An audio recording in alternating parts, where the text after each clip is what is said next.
Welcome students, Science 2, Teacher, Sanap SM.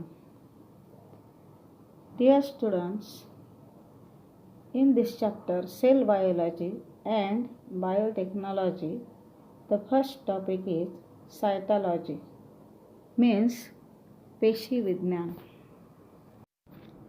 Earlier, we have studied the structure, types and organelles of the cell. This is called as cell biology or cytology. There are revolutionary changes in the field of human health due to cell biology. Research institutes specially dedicated for research on cells are established at Pune and Bangalore, India. National Center for Cell Science at Pune and INSTEM at Bangalore are involved in valuable research. Stem cells means मूल पेशी. These are special types of cell present in the body of multicellular organisms. These cells give rise to all other types of cell present in the body of multicellular organism. Similarly, these cells play an important role in wound healing. New organism is formed from the zygote, that is formed by union of male and female gamete. At the earliest stage of development, organism is in the form of mass of cells. All the cells in that mass are almost alike. Those cells are called as stem cells. म्हणजे बहुपेशीय सजीवांच्या शरीरात असलेल्या या विशिष्ट अशा पेशी असतात. आपल्याला जखम झाल्यास ती भरून काढण्यात यांचा वाटा असतो. स्त्रीयुग्मक व पुंयुग्मक यांचे मिलन झाल्यावर जे युग्मनज बनते त्यापासून पुढील सजीव बनतो. वाढीच्या सुरुवातीच्या काळात तो सजीव पेशींचा एक गोळा असतो. सर्व पेशी एकसारख्या असतात. या पेशींनाच मूलपेशी म्हणजेच स्टेम सेल्स म्हणतात. During further development, these cells form any type of cell, different types of tissues and perform different functions in the body. Stem cells are present in umbilical cord by which the fetus is joined to the uterus of the mother. म्हणजे याच पेशी शरीरातील कोणत्याही पेशींची वेगवेगळ्या ऊतींची निर्मिती करतात व विविध कामे करू लागतात. यालाच मूलपेशीचे विभेदन म्हणतात. आईच्या गर्भाशयात गर्भ ज्या नाळेने जोडलेला असतो त्यात मूलपेशी असतात. भ्रूणाच्या कोरक पुटी अवस्थेतही मूलपेशी असतात. For the purpose of preservation, stem cells samples are carefully collected from sources like cord blood, red bone marrow and embryo and are kept in small sterile vials. These vials are kept in liquid nitrogen at -135 degrees Celsius to -190 degrees Celsius. Now, stem cell research. Depending upon source, stem cells are two types: embryonic stem cells and adult stem cells. Embryonic stem cells means division of the zygote starts and thereby it is converted into embryo. Cells of embryo undergo repeated mitotic division. Cell differentiation starts from 14th day of conception. Cells of different organs like bone cells, liver cells, hepatocytes and neurons are formed due to differentiation. Embryonic cells before differentiation are called as embryonic stem cells. 220 different types of cells in human body are formed from single type cells. Second, adult stem cells. Stem cells can be obtained from the body of adult person too.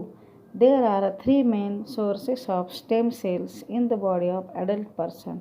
Stem cells can be obtained from red bone marrow, adipose connective tissue and blood. Besides, stem cells are obtained from cord blood immediate. मूलपेशीचे दोन प्रमुख प्रकार आहेत: भ्रूणीय मूलपेशी आणि वयस्क मूलपेशी. भ्रूणीय मूलपेशी या मानवी शरीरातील 220 प्रकारच्या पेशी या एकाच प्रकारच्या पेशीपासून म्हणजे भ्रूणातील मूलपेशीपासून जन्म घेतात. मूलपेशींच्या अंगी असलेल्या गुणधर्माला बहुविधता असे म्हणतात. वयस्कांच्या शरीरातून मूलपेशी मिळवण्याचे 3 प्रमुख स्रोत आहेत: अस्थिमज्जा, मेदऊती आणि रक्त. तसेच जन्मानंतर लगेच नाळेमधील रक्तातूनही मूलपेशी मिळवता येतात. Uses of stem cells. First, regenerative therapy. पुनरुज्जीवन उपचार. A. Cell therapy. Stem cells are used to replace the dead cells in case of conditions like diabetes, myocardial infarction, Alzheimer's disease, Parkinson's disease, etc. B. To produce blood cells required in conditions like anemia, thalassemia, leukemia, etc. Second, organ transplantation. In case of failure of organs like kidney and liver, those can be produced with the help of stem cells and transplanted. मूलपेशीचे उपयोग येथे सांगितले आहेत. 1. पुनरुज्जीवन उपचार. अ. Cell therapy. मधुमेह, हृदयविकाराचा झटका, अल्झायमरचा आवाज, कंपवात इत्यादींमध्ये ऊती बदलण्यासाठी उपयोग होतो.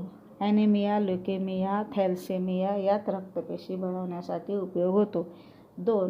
अवयवरोपण करण्यासाठी. यकृत, किडनी यासारखे अवयव निकामी झाल्यास मूलपेशीपासून ते अवयव बनवून त्यांचे रोपण करता येते. Organ transplantation. Various organs in the human body either become less efficient or completely functionless due to various reasons like aging, accident, infections, disorder, etc. Life of such a person becomes difficult or even fatality may occur under such conditions. However, if a person gets the necessary organ under such condition, its life can be saved. Availability of donor is an important requirement in organ transplantation.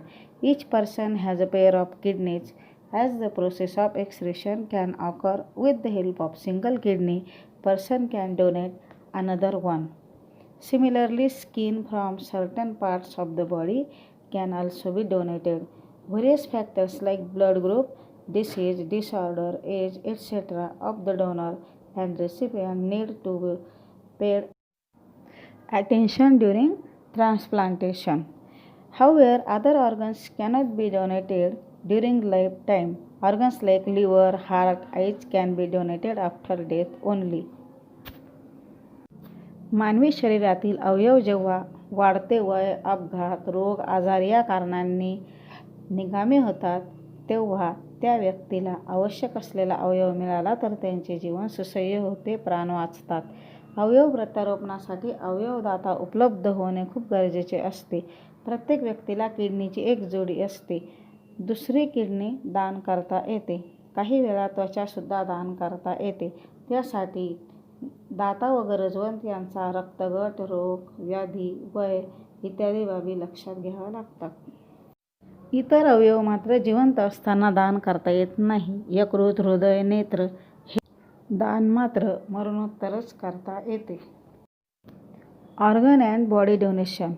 Due to progress in science, it has been realized that many organs remain functional for a certain period even after death occurs under specific conditions. Life of many people can be saved by organ and body donation. Blinds can regain the vision.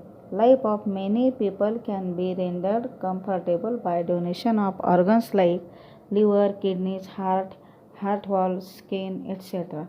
Similarly, body can be made available for research in medical studies. अवयवदान व देहदान. विज्ञानाच्या प्रगतीमुळे असे लक्षात आले की मेल्यानंतरही मृत शरीरातील बरेच अवयव काही कालावधीपर्यंत चांगले असतात व त्यांचा वापर मानवाला करता येतो. त्यामुळे अवयवदान व देहदानाची कल्पना पुढे आली. अनेक व्यक्तींचे प्राण वाचते. अंध व्यक्तींना दृष्टी प्राप्त होते. यकृत, किडन्या, हृदय, हृदयाच्या झडपा, त्वचा अशा अनेक अवयवांचे दान करता येते.